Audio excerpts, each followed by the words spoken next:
Hello everyone, welcome to medical melodies with doctor தரம். இதுக்கு முன்னாடி வந்த சாங் என்ஜாய் பண்ணியிருப்பீங்கன்னு நினைக்கிறேன். மழையே மழையே சாங் என்னோட one of the favourite songs from Eeram movie. So இன்றைக்கி நம்ம முக்கியமான விஷயம் என்ன பார்க்க போகிறோம் அப்படின்னு பார்த்தீங்கன்னா,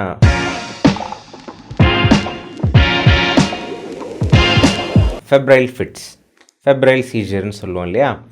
ஸோ இந்த காய்ச்சல் வந்து வரக்கூடிய வலிப்பு, இதை பற்றி தான் நம்ம இன்றைக்கி பார்க்க போகிறோம்.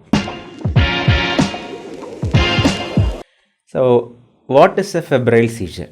ஸோ இதை நம்ம முக்கியமாக பார்க்கணும். இப்போ 6 மாதத்துலேருந்து 60 மாதம், அதாவது 5 வயசுக்கு உட்பட்ட குழந்தைங்களுக்கு ஜுரம் வந்து அதன் பிறகு வலிப்பு வருது அப்படின்னா அதை நம்ம ஃபெப்ரைல் ஃபிட்ஸ் அப்படின்னு சொல்லுவோம். இதுக்கு முக்கியமாக நம்ம என்னத்தை ரூல் அவுட் பண்ணணும்னு பார்த்திங்கன்னா, அதுக்கு முன்னாடி அவங்களுக்கு வேறு எதுவும் தொந்தரவுகள் இருந்திருக்கக்கூடாது. அதே சமயத்தில் குழந்தைய வந்து நியூரலாஜிக்கலி நார்மலான குழந்தையாக இருக்கணும். அவங்களுக்கு ஜுரம் வந்து வரும் ஃபிட்ஸை வந்து நம்ம ஃபெப்ரைல் சீஜர் அப்படின்னு நம்ம சொல்லுவோம். இது வந்து 6 மாதத்துலேருந்து 60 மாதம், அதாவது 5 வயசுக்குள்ளார எப்போ வேணாலும் குழந்தைங்களுக்கு வரலாம். இதுதான் நம்ம ஃபெப்ரைல் சீஜர்னு சொல்கிறோம். இதோட வகைகள் பார்த்திங்க அப்படின்னா 3 நம்ம ப்ராடாக கிளாஸிஃபை பண்ணுவோம். Simple febrile seizure, complex febrile seizure, febrile status epilepticus. இது 3 வகையாக நம்ம பிரிப்போம். சிம்பிள் ஃபெப்ரைல் சீஜர் அப்படின்னும்போது அது வந்து 24 மணி நேரத்துக்குள்ளார ஒரு தடவை தான் வந்திருக்கும். அதுவும் மோஸ்ட்லி அது ஜென்ரலைஸ்டு சீஜராக இருக்கும். ஜென்ரலைஸ்டுன்னும் போது 2 கை 2 கால் இல்லை கண் மேலே போகிறது, இந்த மாதிரி ஒரு ஜென்ரலைஸ்டு உடம்பு முழுக்க அஃபெக்ட் பண்ணியிருந்த ஃபிட்ஸாக இருக்கணும். அதே சமயத்தில் ஒரு 24 மணி நேரத்தில் ஒரு தடவை தான் வந்திருக்கணும்.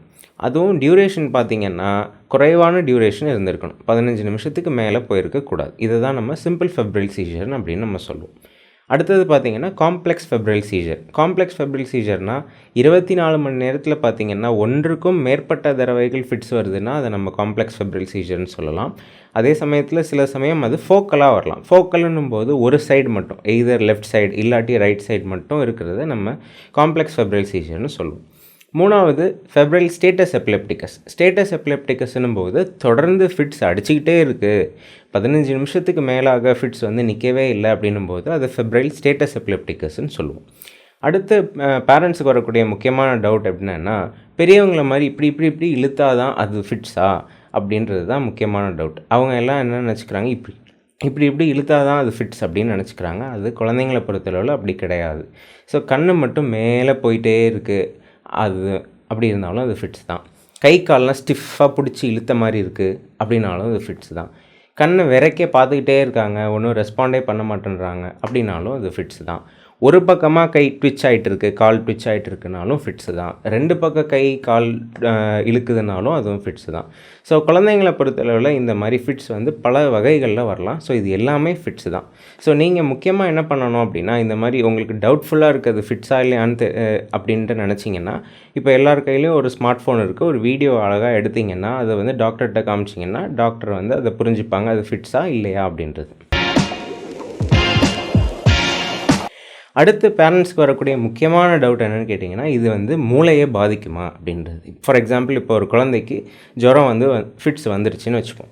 ஃபிட்ஸு நின்றுச்சு, ஆனால் அந்த குழந்தைய கூட்டிகிட்டு வரும்போது அவங்க அம்மா என்ன கேட்பாங்க முக்கியமானு கேட்டிங்கன்னா, இது வந்து பிற்காலத்தில் இந்த ஃபிட்ஸ் வந்து மூளையை பாதிக்குமா, பிற்காலத்தில் என்னோடய குழந்தைக்கு ஏதாவது தொந்தரவு வருமா, இந்த மாதிரி விஷயங்கள் தான் அம்மாவுக்கு இருக்கக்கூடிய முக்கியமான டவுட்ஸ்.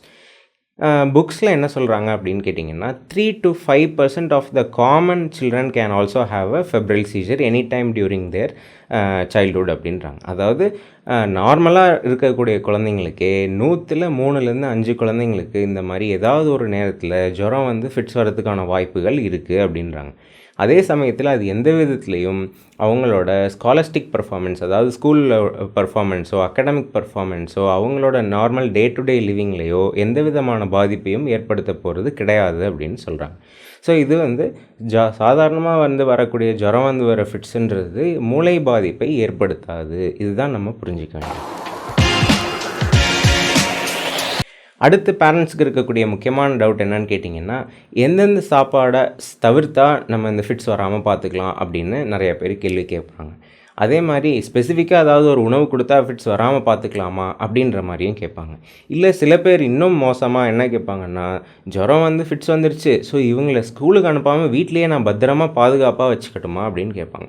ஸோ இந்த எல்லா கேள்விகளுக்கும் பார்த்திங்கன்னா ஆன்சர் வந்து ஒன்றும் பெருசாக இல்லை. ஸோ இது என்னென்னா, எந்தவித ஃபுட்டு ப்ராப்ளம்னாலையும் இந்த ஃபிட்ஸ் வர்றது கிடையாது. அதே மாதிரி எந்த ஒரு பொருட்களை தவிர்க்கிறதுனாலையும் இதை வந்து வராமல் பார்த்துக்க போகிறதும் கிடையாது. அதே மாதிரி ஃபெப்ரைல் சீஜர் இருக்கிறதுனால நீங்கள் உங்கள் குழந்தைங்கள ஸ்கூலுக்கு அனுப்பாமல் இருக்கணுன்ற அவசியமும் கிடையாது. ஸோ அவங்க தாராளமாக ஸ்கூலுக்கு போகலாம். ஆனால் சில ப்ரிகாஷன்ஸ் எடுத்துக்கணும். ஸோ இம்பேக்ட் ஸ்போர்ட்ஸ்னு சொல்கிறது இடித்து விளையாடுற விளையாட்டுகளை தவிர்க்கணும். அதே சமயத்தில் ஸ்விம்மிங் பண்ணுறது கூடுமான அளவு தவிர்க்கிறது நல்லது. ஏன்னா அந்த நேரத்தில் சில சமயம் ஃபிட்ஸ் வந்ததுன்னா அது சில சமயம் தொந்தரவுகளை அதிகப்படுத்த செய்யலாம். அதனால நம்ம இதை சொல்கிறோம்.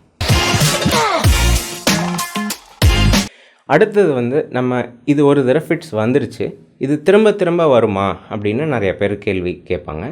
ஸோ இது பார்த்திங்கன்னா ஒரு தடவை ஃபிட்ஸ் வருதுன்னா அது ஒரு தடவை தான் வரணுன்றது கிடையாது. 5 வயசுக்குள்ளார திரும்பவும் வர்றதுக்கான ரெக்கரன்ஸ் ரிஸ்க்குன்றது இருக்குது. ஸோ இது வந்து நிறையா காரணிகளை பேஸ் பண்ணி இருக்குது. முக்கியமாக பார்த்திங்க அப்படின்னா, இப்போ 1 வயசுக்கு கீழே உள்ள குழந்தைங்களுக்கு ஜுரம் வந்து ஃபிட்ஸ் வருதுன்னா அது திரும்பவும் வர்றதுக்கான வாய்ப்புகள் ரொம்ப அதிகம். அதுவும் மேல் பேபிஸ், அதாவது ஆண் குழந்தைங்களுக்கு திரும்பவும் ஃபிட்ஸ் ரெக்கர் ஆகிறதுக்கான வாய்ப்புகள் ரொம்ப அதிகம். அதே மாதிரி யாரெல்லாம் டே கேர் சென்டருக்கு போகிறாங்களோ அவங்களுக்கு திரும்பவும் ஃபிட்ஸ் வர்றதுக்கான வாய்ப்புகள் அதிகம். அதே சமயத்தில் அவங்களுக்கு ஃபஸ்ட் டைம் வந்தபோது சோடியம் லெவல் குறைவாக இருந்திருந்ததுன்னா அவங்களுக்கும் திரும்ப ரெக்கர் ஆகிறதுக்கான வாய்ப்புகள் அதிகம். இந்த மாதிரி நிறையா காரணங்கள் இருக்குது. பட் பேசிக்கானது இதுதான்.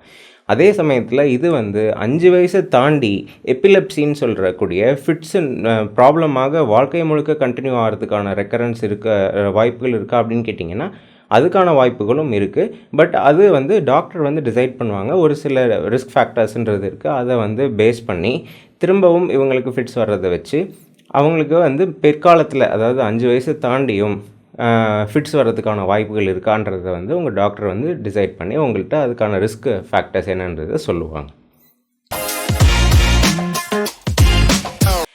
அடுத்தது இது வந்து ஏன் வருது அப்படின்றது நிறைய பேருக்கு இருக்கக்கூடிய முக்கியமான கேள்வி.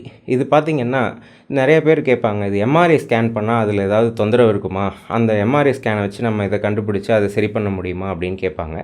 பட் சாதாரணமாக வரக்கூடிய இந்த சிம்பிள் ஃபெப்ரைல் சீஜர்ன்றது எம்ஆர்ஐ எடுத்திங்கன்னா ஆல்மோஸ்ட் 99.9% ஆஃப் த டைம்ஸ் வந்து அது நார்மலாக தான் இருக்கும். இது வந்து எலக்ட்ரான் மைக்ரோஸ்கோப் லெவலில் ஒரு சில இந்த சோடியம் சேனல்ஸ்ன்னு சொல்கிற இடத்துல ஏற்படக்கூடிய மாற்றங்கள்னால ஏற்படக்கூடிய ஃபிட்ஸ் தான் இந்த ஜுரம் வந்து வர்ற சிம்பிள் ஃபெப்ரைல் சீஜர்ஸ்.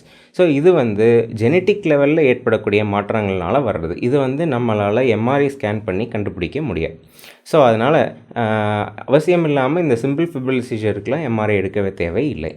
அதே சமயத்தில் வேறு என்ன டெஸ்ட்லாம் பண்ணணும் இந்த கண்டுபிடிக்கிறதுக்குன்னு பார்த்தீங்கன்னா, சாதாரணமாக வர சிம்பிள் ஃபெப்ரைல் சீஜருக்கு மோஸ்ட்லி வந்து டாக்டர்ஸ் வந்து பேசிக்கான இந்த சுகர் டெஸ்ட்டு, சோடியம் லெவல் இதெல்லாம் மட்டும்தான், கால்சியம் லெவல் இதெல்லாம் தான் செக் பண்ணுவாங்களே ஒழிய வேறு எம்ஆர்ஐ ஸ்கேன், இஇஜி அந்தளவுக்கு நம்ம போக மாட்டோம். பட் சில சமயங்களில் தேவைப்பட்டால் நம்ம எம்ஆர்ஐ ஸ்கேன் எடுக்கலாம்.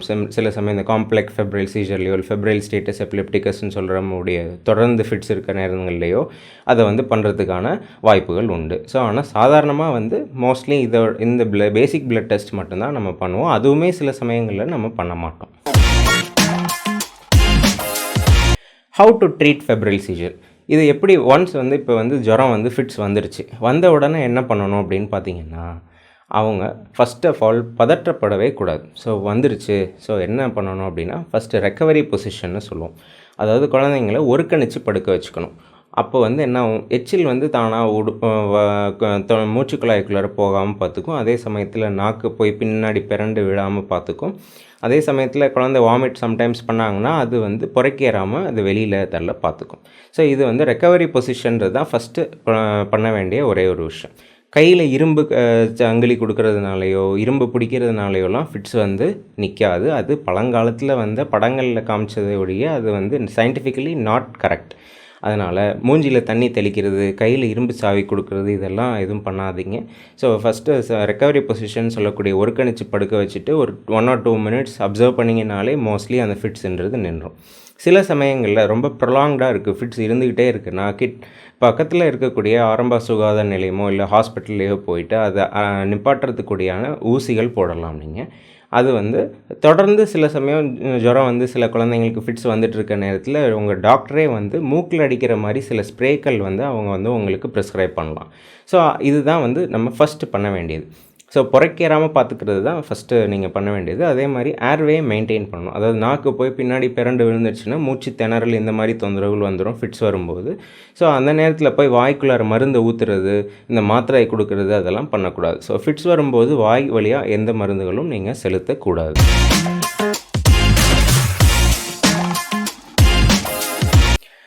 ஸோ இது வந்து ஒரு பேசிக்கான ஒரு அவுட்லைன் உங்களுக்கு கொடுத்துருக்கேன். ஸோ முக்கியமாக இதில் நீங்கள் தெரிஞ்சுக்க வேண்டியது என்னன்னா, ஜுரம் வந்து வர ஃபிட்ஸில் ஃப்ரீசியம் அப்படின்ற ஒரு மாத்திரை வந்து உங்களுக்கு ப்ரிஸ்கிரைப் பண்ணுவாங்க டாக்டர்.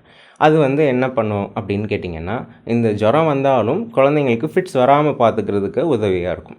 இந்த மாத்திரை கொடுத்துட்டா 100% ஃபிட்ஸ் வராதா அப்படின்னு கேட்டிங்கன்னா, அப்படியும் கிடையாது. சில சமயங்களில் இந்த மாத்திரை கொடுத்த பிறகும் ஃபிட்ஸ் வந்து வரலாம். ஸோ முன்ன காலத்தில் என்ன யூஸ் பண்ணிகிட்டு இருந்தோம்னா, கண்டினியூஸ் ப்ரொஃபைலாக்சிஸ்ன்னு யூஸ் பண்ணிகிட்டு இருந்தோம். அதாவது ஜுரம் வந்து ஃபிட்ஸ் வந்ததுனாலே தொடர்ந்து அவங்களுக்கு மருந்து மாத்திரைகள் ப்ரிஸ்கிரைப் பண்ணி கொடுத்துட்ருந்தோம் 5 வயசு ஆகிற வரையும். அதுக்கப்புறம் அது இன்டர்மிட்டன்ட் ப்ரொஃபைலாக்சிஸாக மாறிச்சு. அதாவது எப்போல்லாம் ஜுரம் வருதோ அந்த 3 நாட்களுக்கு மட்டும் நீங்கள் வந்து இந்த ஜுரம் வந்து ஃபிட்ஸ் வராமல் இருக்கிறதுக்கான மாத்திரைகள் ப்ரிஸ்கிரைப் பண்ணிகிட்டு இருந்தோம். அதுவும் இப்போ பார்த்திங்கன்னா அந்த இன்டர்மிட்டன்ட் ப்ரொஃபைலாக்சிஸ் கூட வேணாம் அப்படின்னு சொல்கிறாங்க. ஸோ ஜுரம் வந்து ஒரு ஃபிட்ஸுன்றது ஒரு சாதாரணமான விஷயம். அது மூளை பாதிப்பை ஏற்படுத்தாதனால அதை பற்றி பெருசாக கவலைப்பட தேவையில்லை அப்படின்றது தான் இப்போதைக்கு உள்ள கன்சென்சஸ்.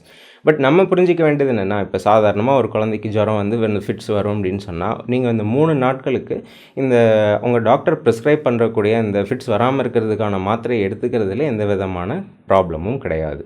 சில பேர் நினைக்கிறாங்க ஜுரம் அதிகமாக இருந்தால் தான் அந்த மாத்திரை கொடுக்கணும், கம்மி ஜுரத்துக்கு கொடுக்கக்கூடாது அப்படின்ட்டு. அப்படியும் கிடையாது. 100 டிகிரி அடித்தாலும் ஃபிட்ஸ் வரலாம், 104 டிகிரி அடித்தாலும் ஃபிட்ஸ் வரலாம். அதனால் எத்தனை டிகிரி இருக்குன்றதை பொறுத்து எவ்வளோ மருந்து மாத்திரைகள் கொடுக்கணுன்றது கணக்கு கிடையாது. ஸோ அதனால் ஜுரம் வந்து ஃபிட்ஸ் வர குழந்தைங்களுக்கு தாராளமாக நீங்கள் இந்த 3 நாளைக்கு இந்த மாத்திரையை கொடுக்கலாம். அதனால் எந்த விதமான ப்ராப்ளமும் கிடையாது.